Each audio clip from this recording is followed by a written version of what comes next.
Buenas tardes, mi nombre es René Mora Casal, de la Escuela de Ingeniería Química de aquí, de la Universidad de Costa Rica, y voy a compartir con ustedes el día de hoy una pequeña investigación que hicimos recientemente y que surgió en las clases que estamos dando de transferencia de masa en Ingeniería Química. Entonces, vamos a empezar planteando cuál es el problema.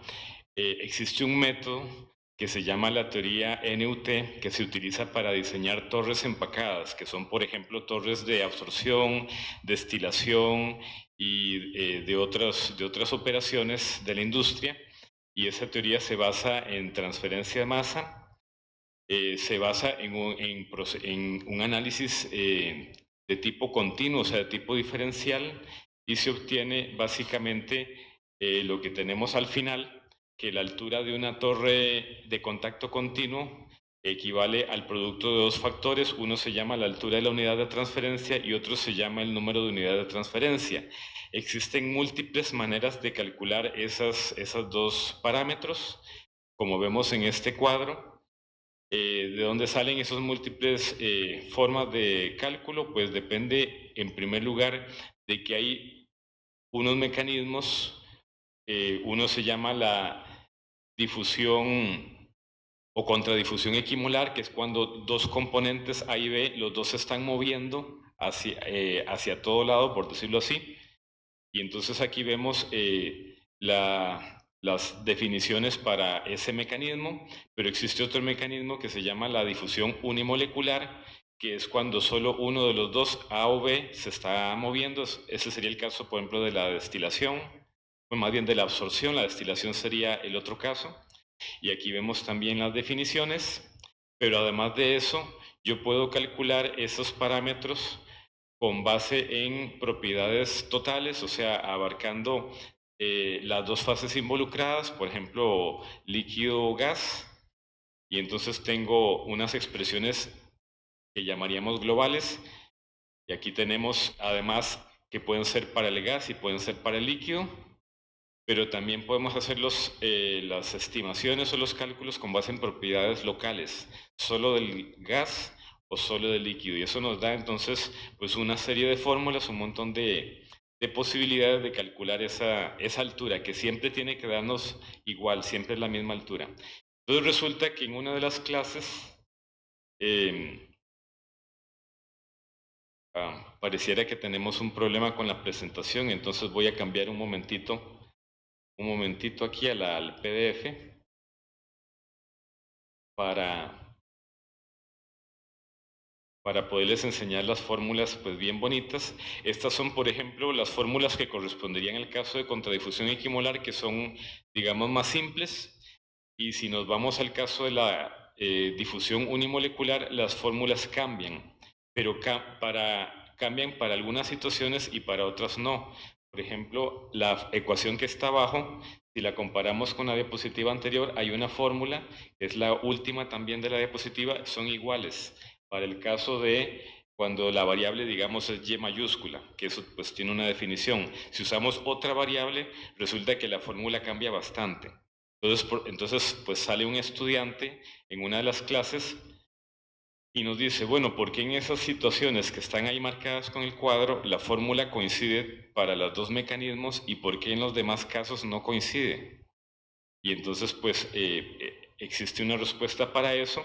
Una es que ahí estamos usando propiedades globales y además estamos usando lo que se llama una base libre de soluto, pero resulta que eso determina que hay una variable que se llama, digamos, la K mayúscula, que aparece ahí, K mayúscula Y en la fórmula de abajo, con Y mayúscula, y arriba K mayúscula con Y minúscula. Son diferentes, eso se llaman coeficientes globales de transferencia de masa y se pueden definir a partir de presión, de concentración, de fracción molar, y en el caso de la Y mayúscula es una fracción molar libre de solutos, es muy específica. Entonces la pregunta que yo como profesor me planteo para poder dar una respuesta lo más completa posible es ¿cuál es la definición de ese K mayúscula Y mayúscula? Entonces me pongo a buscar en los libros de transferencia de masa, en los clásicos, en los libros de referencia. En principio, ese coeficiente con Y mayúscula debería estar relacionado con alguno de estos dos coeficientes, que son los coeficientes globales basados en fracción molar de gas, que es la Y minúscula, o la de líquido, que es la X minúscula. Entonces, eso es lo que uno esperaría encontrarse. Voy a los libros y resulta que ningún libro de transferencia de masa dice cómo se define el K Y mayúscula, Y mayúscula.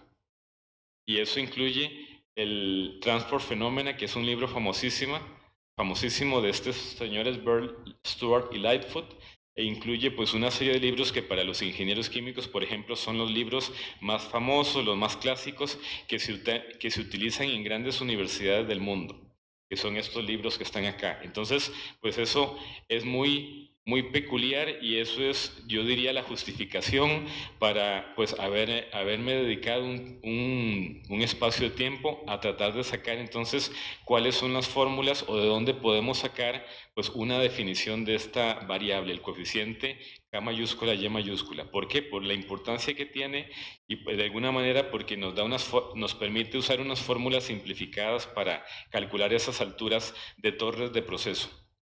Entonces, pues a continuación, pues les voy a enseñar la deducción de las...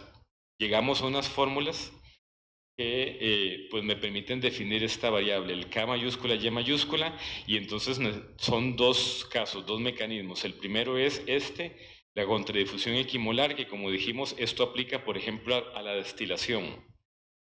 Entonces, hay unas ecuaciones preliminares que yo necesito que, pues, digamos, los ingenieros químicos, pues, son digamos, muy comunes para nosotros estas ecuaciones y si, pues, en otras profesiones, otras ramas de la ingeniería, pues, es cuestión de que nosotros vayamos a alguno de estos libros que les mostré y ahí vienen estas definiciones. Son básicamente relación entre coeficientes de transferencia para... contradifusión equimolar y difusión unimolecular, los coeficientes K están relacionados. Luego el V' que aparece allí es un flujo de gas libre de soluto. Y después hay lo que se llama un promedio logarítmico que ocupamos. Y después unas definiciones de la relación entre Y mayúscula y Y minúscula y en forma diferencial. Eso es como lo básico que ocupamos para empezar a ver a dónde llegamos. Entonces, ¿qué fue lo que nos propusimos? Empezar con una fórmula como la que está al inicio, que pues yo la llamé aquí la ecuación 2, dentro de una lista de ecuaciones, que esa es la que utiliza el coeficiente global basado en fracción molar de gas, que esa está claramente definida, se pueden medir experimentalmente, se puede calcular y tratar de llegar a la fórmula que me permita usar K mayúscula, Y mayúscula. Entonces, pues empezamos con la fórmula de arriba y entonces si ustedes se fijan, lo que hacemos es, pues hay un poquito de álgebra, entonces ahí está marcado en un círculo rojo, el primer círculo rojo, una combinación que nos interesa obtener porque esa combinación es la llamada V', y después fíjense que multiplicamos y dividimos por unos factores allí que no modifica la fórmula, pero me permite entonces, por ejemplo, en el siguiente línea, obtener una expresión diferencial que equivale al de Y mayúscula. Y entonces, en la fórmula que tenemos abajo, pues digamos que hay una versión que ya se empieza a parecer a la que queremos llegar. Entonces, pero necesitamos ahora introducir el Y mayúscula, entonces metemos las definiciones, tenemos que hacer un poquito de álgebra y llegamos a una expresión en donde lo que está en círculos es, por decirlo así, lo que yo tendría que agarrar y convertirlo en el Y mayúscula. Entonces eso nos permite obtener la primera definición, que esta es la definición del Y mayúscula para la contradifusión equimolar. Y entonces, ¿qué tiene esto de especial? Que esto no está en ningún libro de texto. Y entonces fíjense que si el valor de Y es muy pequeño, en este caso Y asterisco, Y mayúscula asterisco, si eso es muy pequeño, entonces la mezcla es diluida y yo podría afirmar que la K mayúscula Y mayúscula es aproximadamente igual a la K mayúscula Y minúscula, que les cuento que esa era mi sospecha inicial, esa era mi mi corazonada y de alguna manera esto se confirma. Pero si queremos ser un poco más precisos, pues ahí ya tenemos una fórmula para este caso, este mecanismo. Ese es el primer resultado. El segundo resultado, pues correspondería ahora al otro caso, difusión unimolecular, que es el flujo de Stefan y que por ejemplo, se utilizaría en absorción de gases, desorción, humidificación, secado y otros procesos. Entonces, digamos que el objetivo es similar, nada más que ahora la ecuación con la que tenemos que empezar es esa que está allí. Fíjense que yo al inicio las ecuaciones tenían unas integrales, pero aquí yo las estoy trabajando en forma diferencial, esos son equivalentes. Y entonces, de nuevo, empezando con la ecuación de arriba, queremos llegar a la ecuación de abajo. Entonces hay que empezar a ver cómo manipulamos la primera ecuación. Entonces, fíjense que lo primero que podemos hacer en esta fórmula es lo que está encerrado en amarillo, en un círculo rojo, pues hay por allí una fórmula que me define que eso es un coeficiente de transferencia de masa, el que no tiene la prima, K sub Y sin la prima, y después hacemos un poquito de álgebra de multiplicar y dividir por un factor, y eso me permite obtener las expresiones que están en la segunda línea encerradas en un círculo, y eso también yo lo puedo simplificar.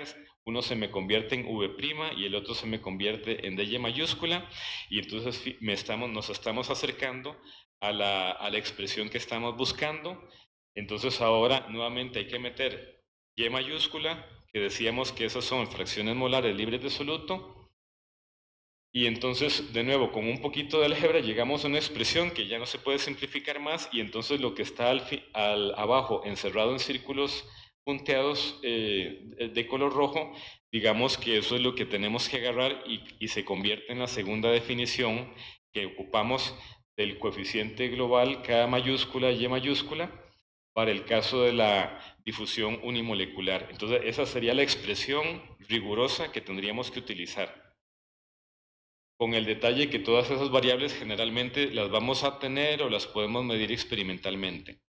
Y entonces una cosa interesante es que esa expresión se puede simplificar y bajo ciertas condiciones, por ejemplo, lo que está encerrado en los circulitos punteados, en los libros de transferencia de masa dice que en muchas ocasiones esas expresiones se pueden considerar iguales a 1, o sea, son aproximadamente iguales a 1, eso ya me permite simplificar la expresión y se obtiene la ecuación 12 anterior, la que habíamos obtenido para contradifusión equimolar. Y si yo todavía simplifico más, mezcla diluida, pues llegamos a la ecuación que le pusimos ecuación 13, que es la más simple. Entonces, esta ecuación incluye a las otras como casos particulares o como casos simplificados.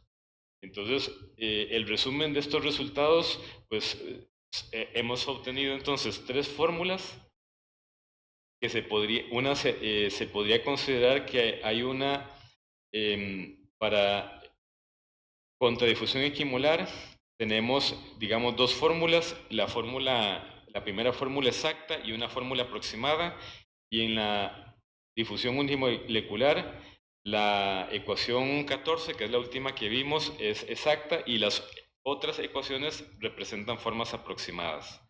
Entonces, para concluir y con un comentario, pues vean qué interesante como esta investigación es de tipo teórico, de algo que no aparece en los libros de texto, y entonces es algo novedoso, y esto surgió de la misma interacción con los estudiantes en los procesos aquí de enseñanza y aprendizaje de la universidad.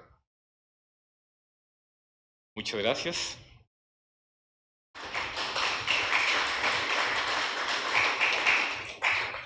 Muchas gracias a don René. Vamos a pasar a la sección de preguntas. Si alguien del público tiene alguna, por favor.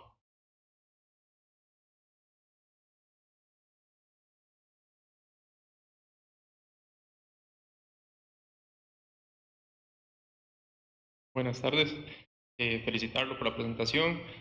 La pregunta que tengo es sobre la aplicación de esta ecuación, que es de transferencia de masas. ¿Cuál sería, digamos, la aplicación en casos de la ingeniería?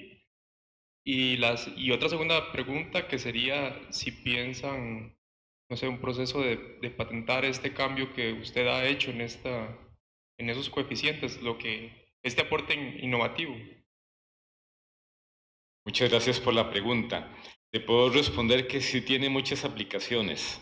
Como mencionamos, en este cuadro que vemos, hay por lo menos 8 maneras diferentes de calcular la altura de una torre empacada, y entonces algunas de estas fórmulas son, como decir, más complicadas que otras. Por ejemplo, la primera fórmula que vemos acá, digamos, el cálculo eh, es un poquito más complicado que la fórmula que tenemos abajo. Entonces, si yo puedo usar la fórmula de abajo, es más cómodo y además es menos propenso a error, es más fácil el cálculo, etc. Incluso las mediciones serían, incluso podría decirse hasta más sencillas. Y esto pues corresponde a estas fórmulas que están aquí marcadas, y entonces el poder usar esas fórmulas depende que yo pueda definir ese coeficiente, el K mayúscula, Y mayúscula, y hay un K mayúscula, X mayúscula, que es de líquido, que la definición sería, o sea, los resultados deberían ser muy similares. Entonces eso me permite pues usar esas fórmulas. Sin una definición no puedo usar esas fórmulas, por decirlo así. Y entonces, ¿cómo podríamos, digamos, la Universidad de Costa Rica, pues mostrar que nosotros fuimos los que obtuvimos estos resultados? Pues yo diría lo más inmediato es publicar esto, publicar un artículo para que ya quede como la Universidad de Costa Rica como quienes desarrollamos esto.